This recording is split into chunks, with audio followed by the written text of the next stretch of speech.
yang berjudul Al-Quran sebagai sumber dan dalil hukum dengan dosen pengampu Juliana MPD.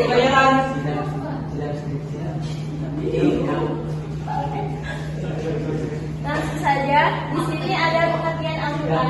Secara etimologi, Al-Quran berasal dari kata qara'a, yaqra'u, qira'atan atau Qur'anan, yang berarti mengumpulkan dan menghimpun huruf-huruf serta kata-kata dari satu bagian ke bagian lain secara campur.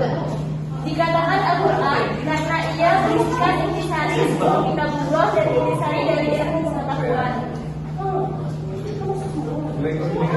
Adapun Al-Quran kemudian Al-Quran secara bahasa, yaitu lafaz qara'a mempunyai arti mengumpulkan dan menghimpun, dan qira'ah berarti menghimpun huruf-huruf dan kata-kata satu dengan yang lain dalam satu ucapan yang tersusun rapi.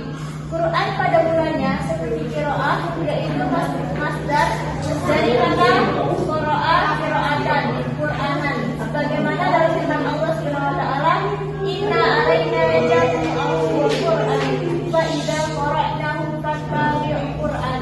Artinya, sesungguhnya atas tanggungan kamilah mengumpulkannya dan membacanya. Apabila kami telah selesai membacakannya, maka ikutilah bacaan itu.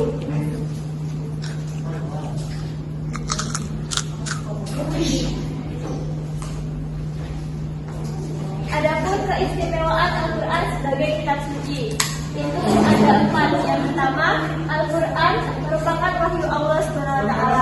Yang kedua, Al-Quran turun dengan menggunakan bahasa Arab. Yang ketiga, Al-Quran merupakan hujjah. Yang keempat, Al-Quran adalah mukjizat terbesar Rasulullah SAW dan bukti kenabian.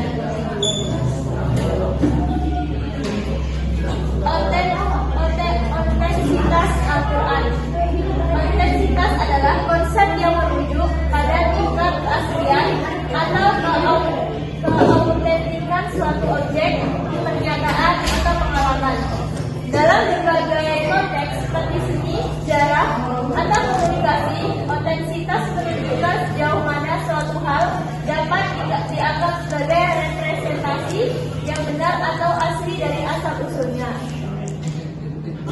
Adapun fungsi dan tujuan turunnya Al-Quran, yaitu yang pertama peringatan, yang kedua bacaan, yang ketiga pembawa ancaman, yang keempat hidayah atau petunjuk, yang kelima rahmat, dan yang keenam pembawa kegembiraan.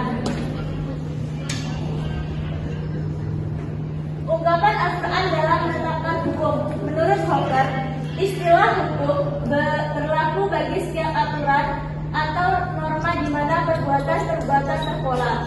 Sedangkan Blackstone mengatakan bahwa hukum dalam pengertian yang lebih luas dan komprehensif berarti suatu aturan bertindak dan diterapkan secara tidak pandang bulu kepada segala macam perbuatan, baik yang bernyawa maupun tidak, rasional maupun irasional. Hukum yang terkandung dalam Al-Quran. Hukum yang diperkenalkan Al-Quran bukanlah sesuatu yang berdiri sendiri, tapi merupakan bagian integral dari akidah.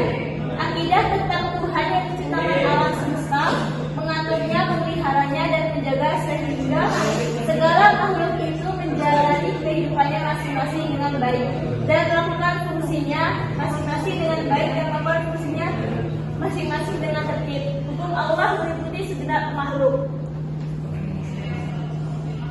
Nah, adapun kesimpulan dari materi kami yaitu bahwa Al-Quran merupakan kitab suci yang memiliki posisi sentral dalam ajaran Islam sebagai sumber dan dalil hukum. Fungsi dan tujuan utama turunnya Al-Quran meliputi sebagai peringatan, petunjuk, hidayah, rahmat, dan pembawa kegembiraan bagi umat manusia. Dengan demikian, Al-Quran tidak hanya berfungsi sebagai kitab suci, tetapi juga sebagai sumber utama hukum yang membimbing umat Islam untuk hidup sesuai dengan ajaran dan nilai Islam yang universal. Selanjutnya, saya membuka sesi tanya jawab. Pada teman-teman yang bertanya, disilahkan. Baik, perkenalkan saya Fadia Cempaka dari kelompok 4. Di sini saya akan bertanya. Pertanyaannya, bagaimana Al-Quran berperan dalam membentuk sistem hukum Islam? Baik, terima kasih atas pertanyaannya.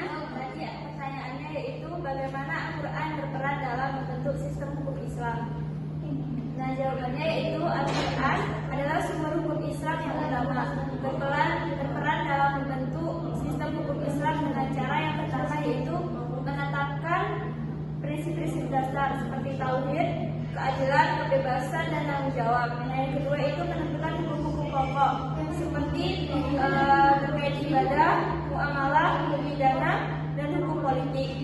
Nah, yang ketiga itu ada memberikan panduan. Maksudnya untuk menentukan hukum yang tidak secara eksplisit disebutkan dalam teksnya melalui dalil qat'i, dalil ilahi, dan ijtihad. Apakah ada contoh yang spesifik dari Al-Quran menunjukkan bagaimana prinsip-prinsip dasar diterapkan dalam hukum Islam? Nah, untuk contoh yang spesifik dari Al-Quran menunjukkan bagaimana prinsip-prinsip dasar diterapkan dalam hukum Islam itu bisa dilihat dari tauhid atau keesaan Allah dengan ayat Quran surat Al-Ikhlas ayat 1 yang artinya itu katakanlah dialah Allah Maha Esa. Allah adalah Tuhan yang bergantung kepadanya segala sesuatu. Dia tidak beranak dan tidak memperanakan dan tidak ada seorang pun yang setara dengan Dia. Nah, itu salah satu contoh yang spesifik dari Al-Quran menunjukkan bagaimana prinsip-prinsip dasar diterapkan dalam hukum Islam. Ya, terima kasih. Baik, itulah tadi presentasi dari saya. Kurang lebihnya saya mohon maaf. Saya akhiri. Wassalamualaikum warahmatullahi wabarakatuh.